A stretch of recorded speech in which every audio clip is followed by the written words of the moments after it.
Hello guys, welcome back to our channel. Guys, इस video में हम बात करेंगे ईडब्ल्यू एडमिशन 2024 और 25 के ऊपर। बहुत सारे पेरेंट्स हमारे कमेंट बॉक्स के माध्यम से पूछ रहे हैं कि सर इसके एप्लीकेशन फॉर्म कब तक आएंगे, बहुत टाइम हो गया है, क्या इस मंथ एप्लीकेशन फॉर्म निकलेंगे भी या नहीं निकलेगा। तो उसके बारे में अपडेट दूंगा।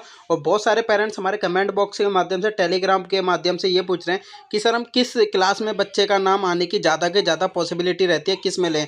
अब मैं आपको थोड़े से कंडीशन बता देता हूँ जो कि दिल्ली सरकार की तरफ से ईडब्ल्यू एडमिशन फॉर्म कब निकलेंगे इसके बारे में बता दें। तो देखिए, मैं आप लोगों को थोड़ा सजेस्ट करना चाहूँगा क्योंकि मेरे को भी एक्सपीरियंस है इस तौर पे। अगर आपका बच्चा नर्सरी में है तो आपकी बच्चे की एजेस भी बहुत ज़्यादा मैटर रखती है, किस क्लास के लिए कौन से बच्चे को लिया जाएगा। इसके तरफ से दिल्ली सरकार हर बार लिस्ट जारी करती है, तब आप बोलते हो कि हमारा बच्चे का नाम इस वाले सेक्शन में भी नहीं आया।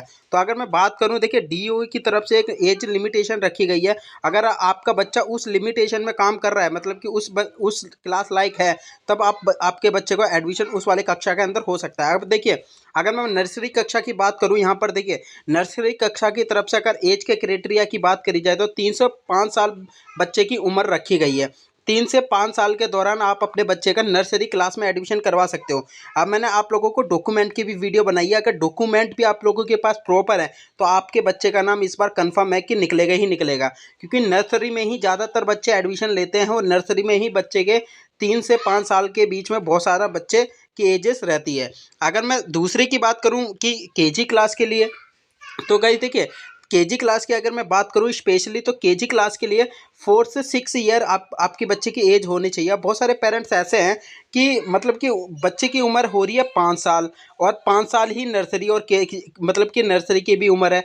तो यहाँ पर पेरेंट्स डिसाइड नहीं कर पाते कि आपके बच्चे की मतलब किस कक्षा में एडमिशन दिलवाएं। तो आपके बच्चे की उम्र अगर 5 साल हो रखी है तो आप अपने बच्चे के अपने कंडीशन के हिसाब से आपका बच्चा कितना लेवल का है, केजी के क्लास के लिए दिलवा सकते हो, चाहे अपने नर्सरी की क्लास के लिए। अगर आपका बच्चा वीक है तो नर्सरी में दिलवाओ, अगर आपका बच्चा थोड़ा सा लेवल है सही तो उसका केजी में एडमिशन दिलवाओ। अगर उससे भी ठीक है तो फर्स्ट क्लास के लिए एज क्या होनी चाहिए, बहुत सारे पेरेंट्स हमारे ये भी पूछ रहे थे।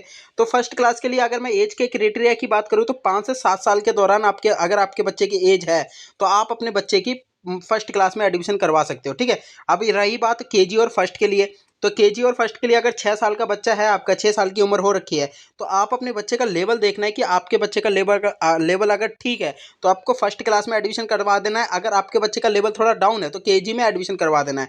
तो ये तो एज की थोड़ी कंडीशन थी। अब बहुत सारे पेरेंट्स पूछ रहे हैं इसके एप्लीकेशन फॉर्म कब तक निकलेंगे।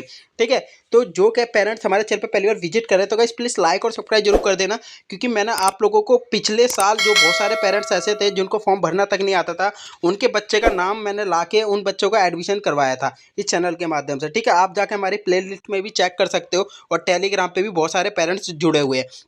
ठीक है, अगर आपको भी लगता है कि आपके अपने बच्चे का नाम 2-3 साल से आप फॉर्म भर रहे हो नहीं आ रहा है तो हमारा टेलीग्राम जाके ज्वाइन कर लेना, चैनल को जरूर सब्सक्राइब कर लेना, क्योंकि बेल आइकन ऑन रहेगा। तो इस वीडियो जब भी चैनल पे वीडियो आएगी तो आप लोगों को इसके दिल्ली सरकार की ईडब्ल्यूएस डीजी एडमिशन 2025 के रिगार्डिंग 2024 के रिगार्डिंग आप लोगों को अपडेट मिल जाएगी। ठीक है, तो ये छोटी सी अपडेट थी। बहुत सारे पेरेंट्स को डाउट रहता है, अपने पहले तो डॉक्यूमेंट प्रॉपरली तरीके से बनवा के रखो। अगर डॉक्यूमेंट आप लोगों के पूरे हैं ना तो आप लोग का एडमिशन कन्फर्म है कि आ ही जाएगा। तो बहुत सारे पेरेंट्स को डॉक्यूमेंट नहीं पता है, तो डॉक्यूमेंट के बारे में बता देता हूँ। बच्चे के डॉक्यूमेंट आधार कार्ड अपडेट होना चाहिए।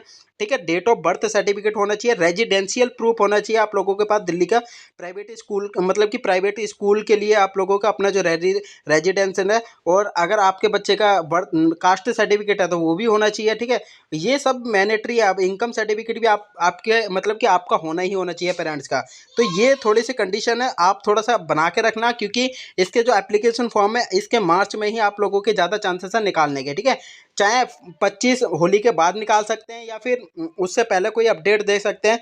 ये इतना है कि इस मंथ में कोई ना कोई दिल्ली सरकार की तरफ से ईडब्ल्यूएस कैटेगरी की आपकी अपडेट देखने को मिलेगी। तो ये गाइस छोटी सी वीडियो थी, हेल्पफुल रही होगी। थोड़ी सी भी आपको अच्छी लगी तो शेयर जरूर कर देना। मिलते हैं गाइस नेक्स्ट वीडियो में न्यू इन्फॉर्मेशन के साथ। जब तक के लिए थैंक फॉर वॉचिंग।